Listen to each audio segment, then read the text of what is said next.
حضرت امام اعظم ابو حنیفہ رحمۃ اللہ علیہ، اللہ نے بڑا انہیں نا فقاہت والا ذہن دیا تھا، بڑی باریک سوچتے تھے۔ ایک اپیل کرنی ہے میں نے آپ سے، زیادہ باتیں نہ کریں، زیادہ ذہن کو الجھائیں نہ، ورنہ ذہن تھک جاتا ہے۔ تھوڑی دیر خاموشی اختیار کریں، اللہ کے فیصلوں پہ راضی رہنا سیکھیں، مختصر سی بات کریں، محسوس ہوگا کہ زبان پر حکمت جاری ہونے لگ گئی ہے۔ اور اپنے آپ کو تھوڑا محدود کرنے کی کوشش کریں، تھوڑا وقت مسلح پہ دیں۔ ایک کام زندگی میں کریں، زیادہ جگہوں پہ اپنے پیر نہ پھیلائیں، ورنہ کوئی کام بھی ٹھیک نہیں ہوتا۔ ایک کریں پر صحیح کر کے کریں، سونا کر کے کریں۔ اپنی زندگی میں جب آپ حکمت کے ساتھ، خوبصورتی کے ساتھ، تھوڑے انداز کے ساتھ آگے بڑھیں گے، ہمیں محسوس ہوگا کہ یار یہ کام تو کم از کم مجھ سے صحیح ہوا۔ آپ جس شعبے میں اس میں کمال پیدا کریں، لیکن کہنا مجھے سارا ہی پتہ ہے، میں سب ہی جانتا ہوں، میں ہر چیز میں الجھوں گا، تو پھر کوئی کام بھی ٹھیک نہیں ہوتا۔ امام صاحب فقیہ تھے، اس میں انہوں نے درجہ عروج حاصل کیا، کمال سمجھ اللہ نے عطا فرمائی، کمال۔ اور وہ اس طرح کی رائے دیتے تھے کہ بڑے بڑے سمجھدار لوگ کہتے تھے کہ کمال ہو گئی، بلکہ ان کے اساتذہ امام اعمش رحمۃ اللہ علیہ آپ کے اساتذہ میں سے کچھ حالات ایسے ہو گئے کوفے میں، گرد و نواح میں، کہ گندم کم ملتی تھی، مہنگی ہو گئی، کوئی قحط کا دور تھا۔ تو اب جو چیز کم ہو جائے وہ گھر والے اس کا مطالبہ بھی زیادہ کرنے لگ جاتے ہیں، جو پڑی ہوتی ہے اس پر توجہ نہیں ہوتی، جو نہیں ہوتی اس کا ذکر بار بار ہوتا ہے۔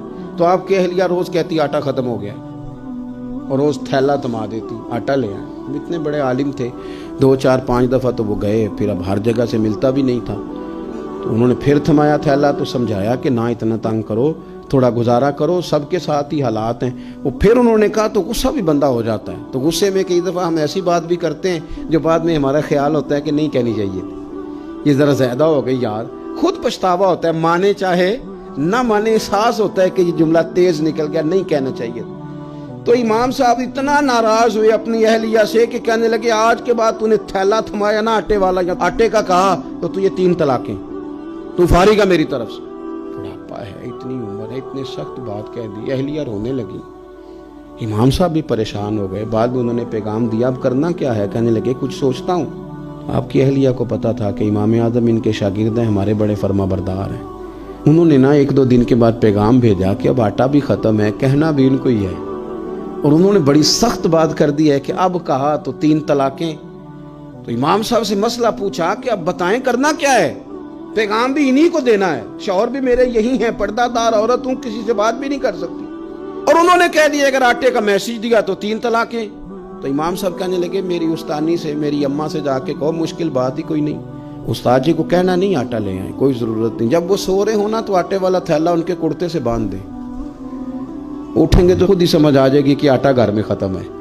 تو حضرت امام اعمش رحمۃ اللہ علیہ سو کے اٹھے تو کرتے کے ساتھ آٹے والا تھیلا بندھا تھا، دیکھ کے مسکرا پڑے، کہنے لگے بتاؤ ابو حنیفہ کے پاس کون گیا تھا، بتاؤ مسئلہ کس نے پوچھا ہے جا کے، وہاں سے کون سبق یاد کر کے آیا ہے جو یہاں آ کے وہ ہمیں بتا رہا ہے۔ زندگی میں ہمیشہ باادب رہنے کی کوشش کریں، اپنے بڑے بھائی سے اور بڑی بہن سے شروع کریں، اپنے استاد سے، اپنے دوستوں سے، اپنے گھر والوں سے، اور پھر اس کو بڑھاتے بڑھاتے ماں باپ تک لے جائیں۔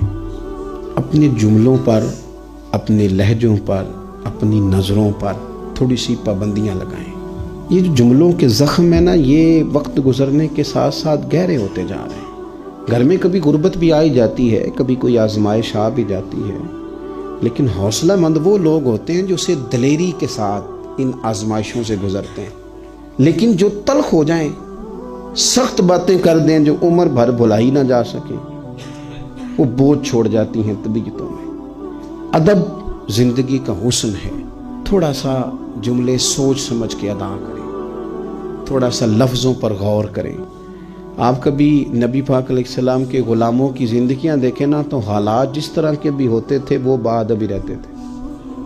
حضرت صدیق اکبر رضی اللہ تعالیٰ عنہ غار ثور میں ہیں اور ان کو سانپ نے ڈس لیا ہے۔ میری آپ تعریف کرتے ہیں، کہتے ہیں حضرت، علامہ، مولانا، پیر صاحب، فلاں صاحب، خطیب صاحب، امام صاحب، یہ سارے لفظ ہیں۔ خدا نہ خواستہ آپ کو پتہ چل جائے کہ میری پگڑی کا پیچھے جو شملہ ہے اس کو آگ لگ گئی ہے، تو اب آپ یہ تھوڑی کہیں گے کہ خطیب پاکستان اور مفکر ملت اور عالم باعمل جب تک چاہے ساری پگڑی جل جائے، اور آگ آگے پہنچ، آپ تو فوراً کہیں گے آگ آگ آگ آگ، اس کو بجھائیں، جلدی کریں، مولانا آپ کے پیچھے آگ، فٹافٹ۔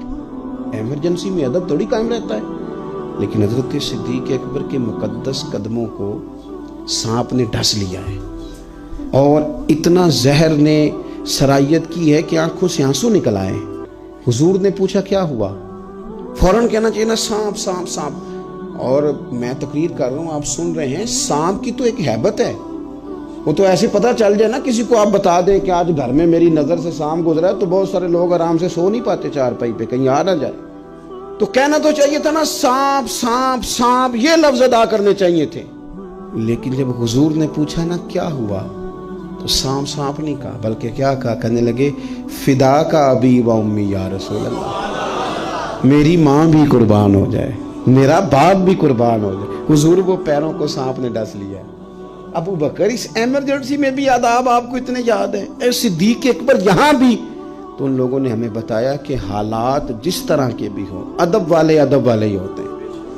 وہ بے ادبیاں کرتے، مجھے بڑی تکلیف ہوتی ہے جب کسی کے گھر سے یہ پیغام آتا ہے کہ اسے سمجھائیں یہ ادب نہیں کرتا۔ یہ اپنی زندگی میں، اور صوفیاء کے ماننے والے بھی اگر ادب والے نہ ہوں، خانقاہی لوگ بھی اگر ادب والے نہ ہوں، ہمیں لوگ بھی ادب کرنے کی کوشش کرتے ہیں، وہ لہجہ اس طرح کا اختیار کرتے ہیں، لفظوں میں اس طرح ترشروئی لاتے ہیں کہ وہ اشتعال دلائیں اور ہم بھی اس طرح کی باتیں کریں۔ لیکن ہم ان کو بتائیں گے کہ وَإِذَا خَاطَبَهُمُ الْجَاهِلُونَ قَالُوا سَلَامًا، جاہلوں کو سلوٹ کیا جاتا ہے، ان سے الجھا نہیں جاتا۔